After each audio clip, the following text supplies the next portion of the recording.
Let us go to the altar of God, the God of our gladness and joy.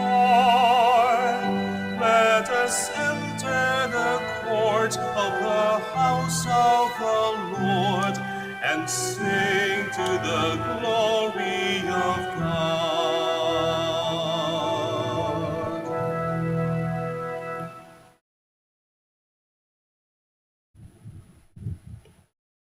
We gather in the name of the Father, and of the Son, and of the Holy Spirit. Amen. The Lord be with you. And with your spirit. Today we celebrate the memorial of Saints Martha, Mary, and Lazarus. My dear friends, let us acknowledge our sins and so prepare ourselves to celebrate the sacred mysteries. You were sent to heal the contrite of heart. Lord, have mercy. Lord, have mercy. You came to call sinners. Christ, have mercy. Christ, have mercy. You are seated at the right hand of the Father to intercede for us. Lord, have mercy. Lord, have mercy. May Almighty God have mercy on us, forgive us our sins, and bring us to everlasting life. Amen. Let us pray. Grant, we pray, Almighty God, that the example of your saints may spur us on to a better life, so that we who celebrate the memory of Saints Martha, Mary, and Lazarus may also imitate without ceasing their deeds. Through our Lord Jesus Christ, your Son, who lives and reigns with you in the unity of the Holy Spirit, God, forever and ever. Amen. Please be seated. A reading from the book of the prophet Jeremiah. In the beginning of the reign of Jiawakim, son of Josiah, king of Judah, this message came from the Lord. Thus says the Lord, stand in the court of the house of the Lord and speak to the people of all the cities of Judah who come to worship in the house of the Lord. Whatever I command you, tell them and omit nothing. Perhaps they will listen and turn back, each from his evil way, so that I may repent of the evil I have planned to inflict upon them for their evil deeds. Say to them, thus says the Lord, if you disobey me, not living according to the law I placed before you, and not listening to the words of my servants, the prophets, whom I send you constantly, though you do not obey them, I will treat this house like Shiloh, and make this the city to which all the nations of the earth shall refer when cursing another. Now the priests, the prophets, and all the people heard Jeremiah speak these words in the house of the Lord. When Jeremiah finished speaking all that the Lord bade him speak to all the people, the priests and the prophets laid hold of him, crying, you must be put to death. Why do you prophesy in the name of the Lord? This house shall be like Shiloh, and this city shall be desolate and deserted. And all the people gathered about Jeremiah in the house of the Lord. The word of the Lord. Thanks be to God. Lord, in your great love, answer me. Lord, in your great love, answer me. Those that number the hairs of my head, who hate me without cause, too many for my strength, are they who wrongfully are my enemies. Must I restore what I did not steal? Lord, in your great love, answer me. Since for your sake I bear insult, and shame covers my face, I have become an outcast to my brothers, a stranger to my mother's sons, because zeal for your house consumes me, and the insults of those who blaspheme me, you fall upon me. Lord, in your great love, answer me. But I pray to you, O Lord, for the time of your favor, O God. In your great kindness, answer me with your constant help. Lord, in your great love, answer me. Please stand.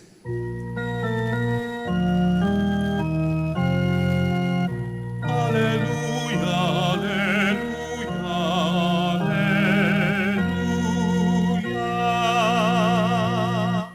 The word of the Lord remains forever.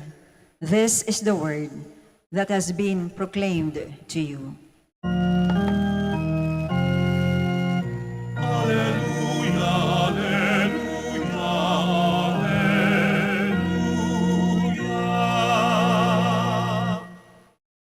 The Lord be with you. And with your spirit. A reading from the Holy Gospel according to Luke. Glory to you, O Lord. Jesus entered a village where a woman whose name was Martha welcomed him. She had a sister named Mary who sat beside the Lord at his feet, listening to him speak. Martha, burdened with much serving, came to him and said, Lord, do you not care that my sister has left me by myself to do the serving? Tell her to help me. The Lord said to her in reply, Martha, Martha, you are anxious and worried about many things. There is need only of one thing. Mary has chosen the better part, and it will not be taken from her. My dear friends, the Gospel of the Lord. Praise to you, Lord Jesus Christ. Please be seated. Ayon po sa isang programa sa radyo, ito raw ang ating dapat tandaan sa buhay. Una, magdasal ka para mabuhay ka. Ating buhay bilang mga Kristiyano, mahalaga ang pagdarasal, gayon din ang pagbabasa, pakikinig at pagninilay sa salita ng Diyos, sapagkat dito tayo humuhugot ng lakas at tapang, ng pag-asa at inspirasyon. Dito rin natin napapayabong at napagtitibay ang ating pananampalataya sa Diyos na siyang lumikha at nagbigay sa atin ng mga mabubuting bagay. Ngunit sa kabilang banda, marami din ang nagsasabi, lalong-lalo na sa panahon ngayon, na mahalaga ang magtrabaho, ang kumilos, ang magbanat ng buto para mabuhay. Hindi ka uunlad, yayabong at yayaman kung tatamad-tamad ka at hindi ka kikilos. Kaya ang tanong, alin po sa dalawa ang mahalaga para mabuhay? Sagot, pareho. Pareho silang mahalaga para mabuhay. Sa ating ebanghelyong binasa, dumalaw ang ating Panginoong Yesus sa bahay ni Marta at Maria.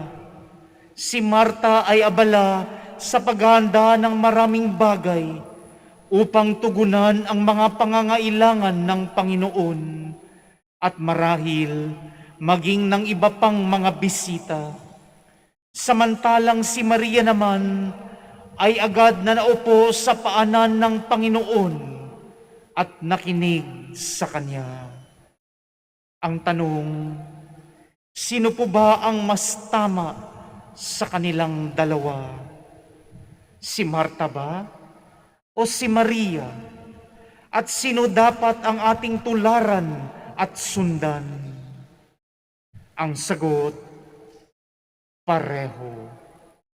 Hindi lang basta si Maria, hindi lang basta si Martha, kundi pareho silang dalawa.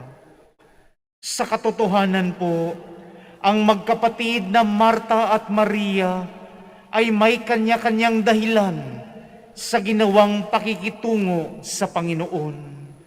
Ang dalawang magkapatid ay nagpakita ng dalawang paraan ng pagiging kasama ni Jesus. Dalawang paraan ng paglilingkod, dalawang paraan ng pagmamahal sa Panginoon. Gusto ni Martha na tanggapin si Jesus sa kanyang bahay sa isang normal at nararapat na paraan sa pamamagitan ng pagsisilbi at pagpapakain sa kanya. Ito ang kanyang nakitang mainam na paraan ng kanyang pagmamahal sa Panginoon. Habang si Maria naman ay umupo at nakinig sa kung ano ang sasabihin at ituturo ni Jesus. Masigasig at nais niyang matuto mula sa Panginoon.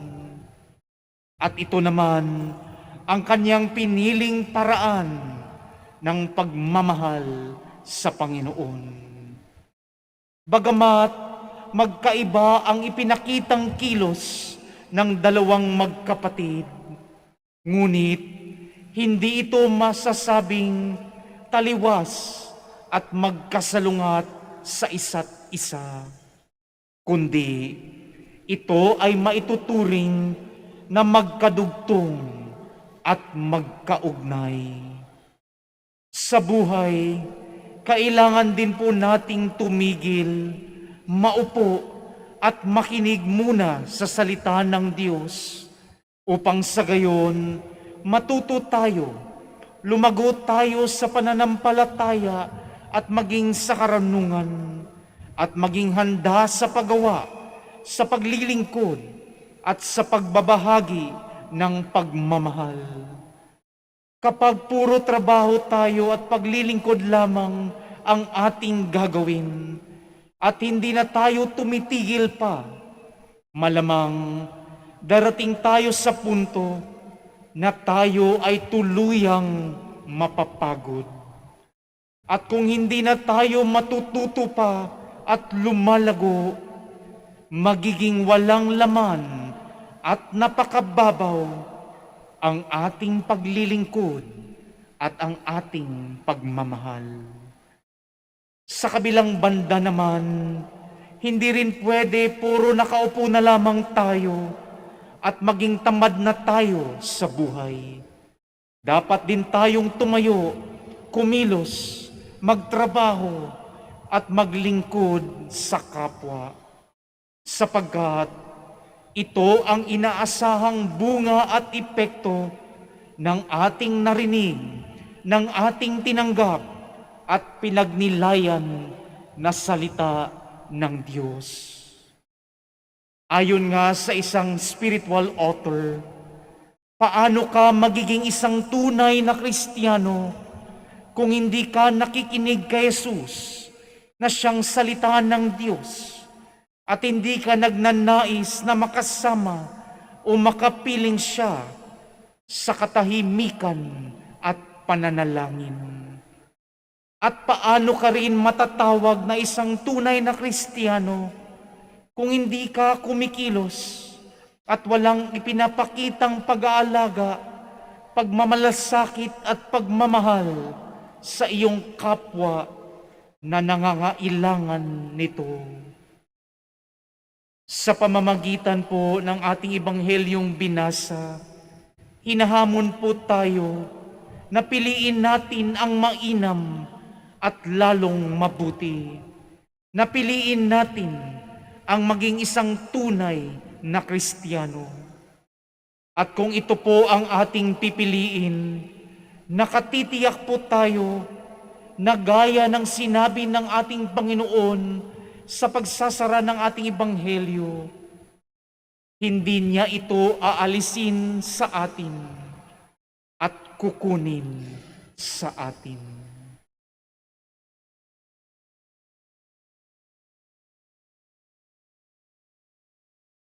We now stand and offer our prayers to the Father.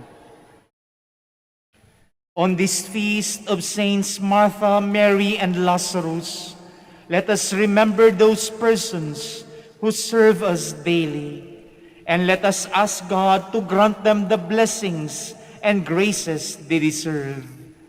In every petition we shall say, Lord, hear our prayer. Lord, hear our prayer. That those who work in the service of the Church may truly become contemplatives in action. Let us pray to the Lord. Lord, hear our prayer. That public servants may perform their duties in the spirit of love and service. Let us pray to the Lord. Lord, hear our prayer. That like Martha, may we be willing and generous in bringing joy and comfort to those entrusted to our care. Let us pray to the Lord. Lord, hear our prayer. That the sick and the aged may find care and support from their family and friends. Let us pray to the Lord.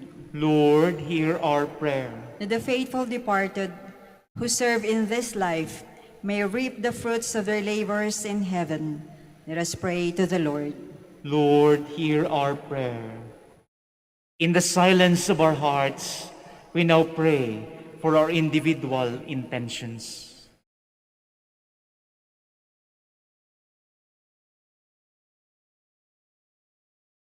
Lord God, we pray for the spirit of service.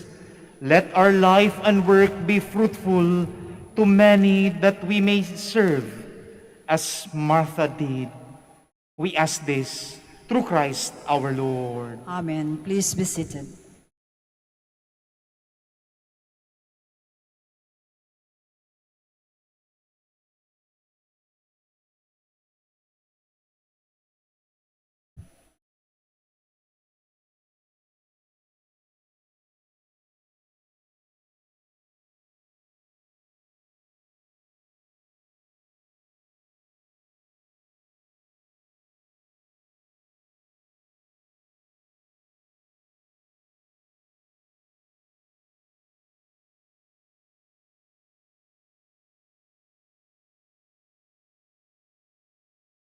Blessed are you, Lord, God of all creation. For through your goodness we have received the bread we offer you, fruit of the earth and work of human hands. It will become for us the bread of life. Blessed be God forever.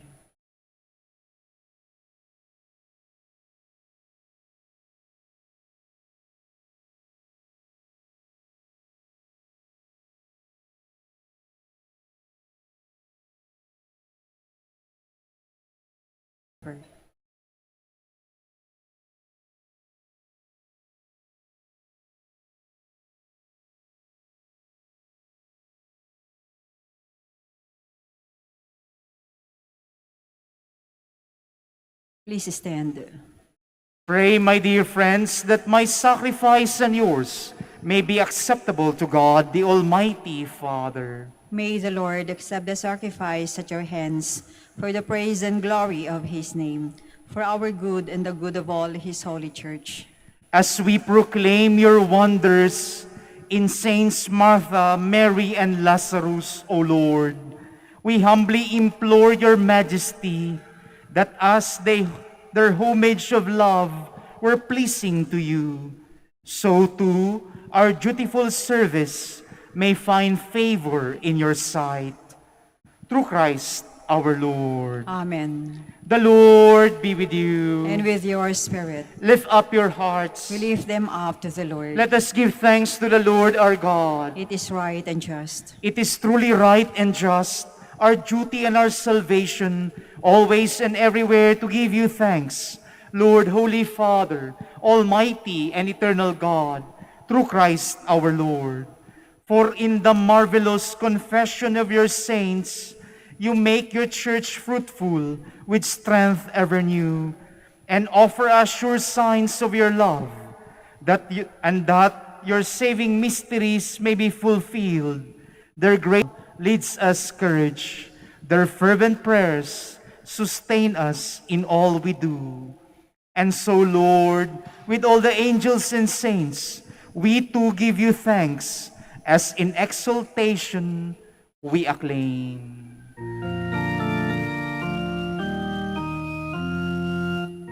Holy, holy, holy, Lord God of hosts. Heaven and earth are full of your glory. Hosanna in the highest. Blessed is he who comes in the name of the Lord. Hosanna, Hosanna in the highest. Please kneel. You are indeed holy, O Lord, the fount of all holiness. Make holy, therefore, these gifts, we pray, by sending down your Spirit upon them like the dew fall, so that they may become for us the body and blood of our Lord Jesus Christ.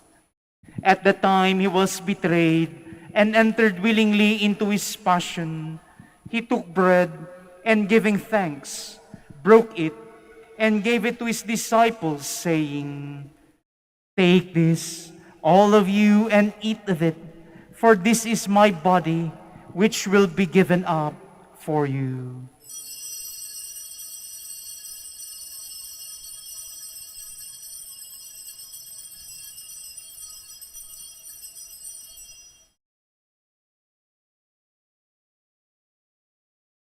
In a similar way, when supper was ended, he took the chalice, and once more giving thanks, he gave it to his disciples, saying, "Take this, all of you, and drink from it, for this is the chalice of my blood, the blood of the new and eternal covenant, which will be poured out for you and for many for the forgiveness of sins. Do this in memory of me."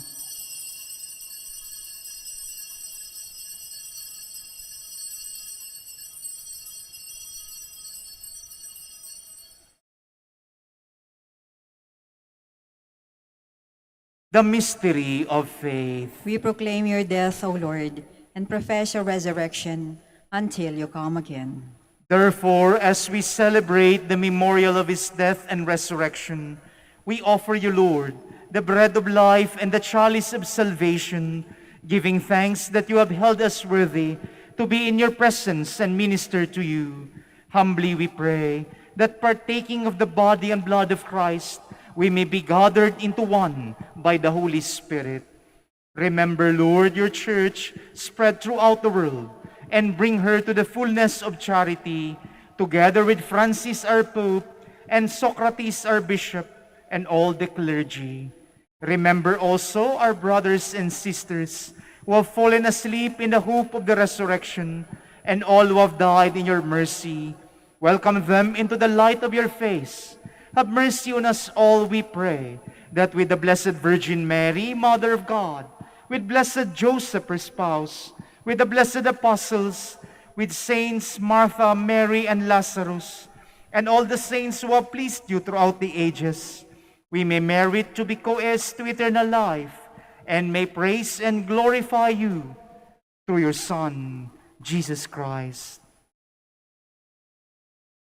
Through him, and with him, and in him, O God, Almighty Father, in the unity of the Holy Spirit, all glory and honor is yours forever and ever. Amen. Please stand.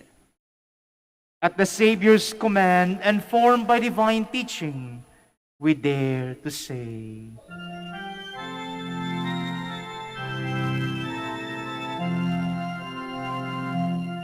Ama namin, sumasalangit ka, sambahin ang ngalan mo,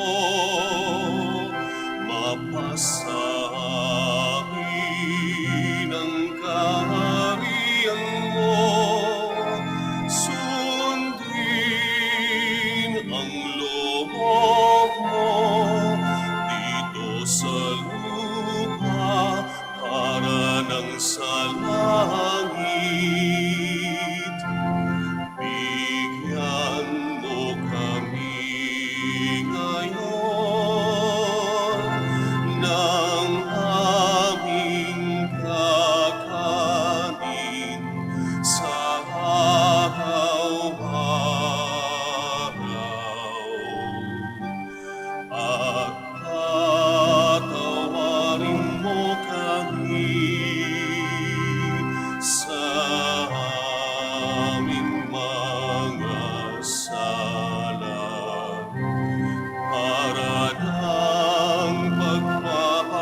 sa nagkakasala sa amin, at huwag mo kaming ipahintulot sa tukso, at ihatya mo kami sa lahat ng masama. Deliver us, Lord, we pray, from every evil.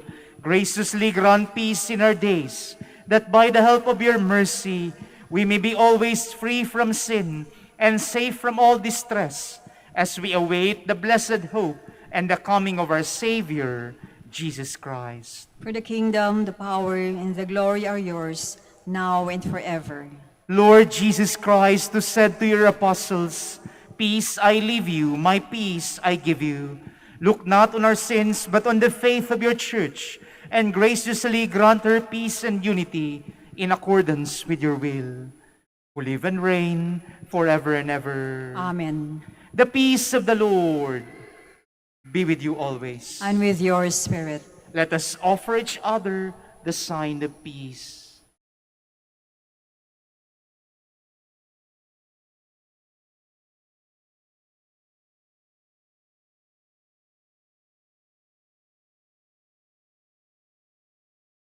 Lamb of God, you take away the sins of the world, have mercy.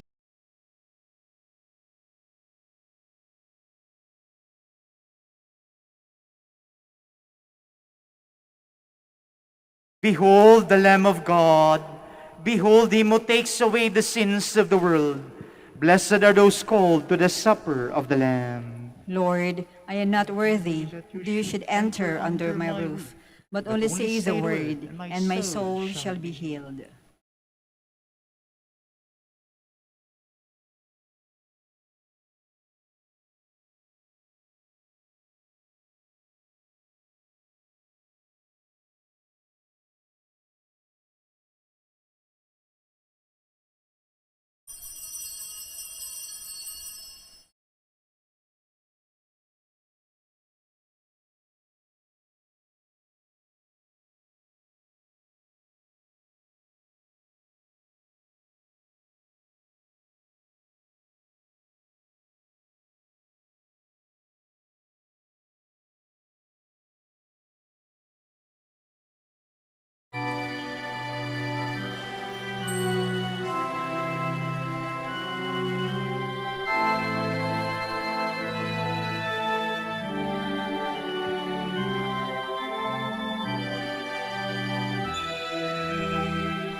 Please stand.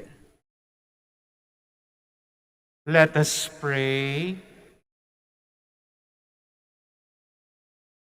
May the holy reception of the body and blood of your only begotten Son, O Lord, turn us away from the cares of this fallen world, so that following the example of Saints Martha, Mary, and Lazarus, we may grow in sincere love for you on earth and rejoice to behold you for eternity in heaven. Through Christ our Lord. Amen. Maraming salamat po sa inyong pakikiisa sa ating banal na misa.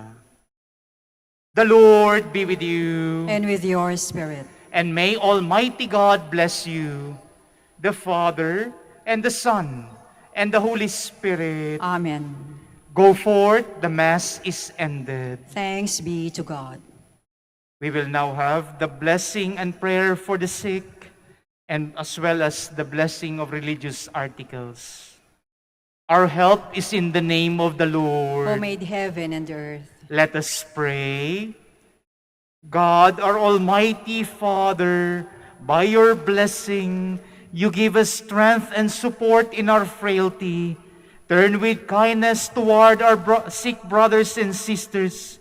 Free them from all illness and restore them to good health.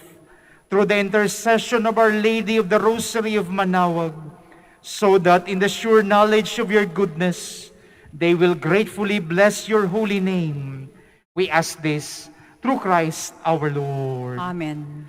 In memory of the mysteries of life, death, and resurrection of our Lord Jesus Christ, to the honor and glory of the Blessed Virgin Mary, Mother of Christ, Mother of the Church, Our Lady of the Rosary of Manaoag, may these rosaries, images, candles, oil, and other religious articles be blessed and made holy. In the name of the Father, and of the Son, and of the Holy Spirit. Amen.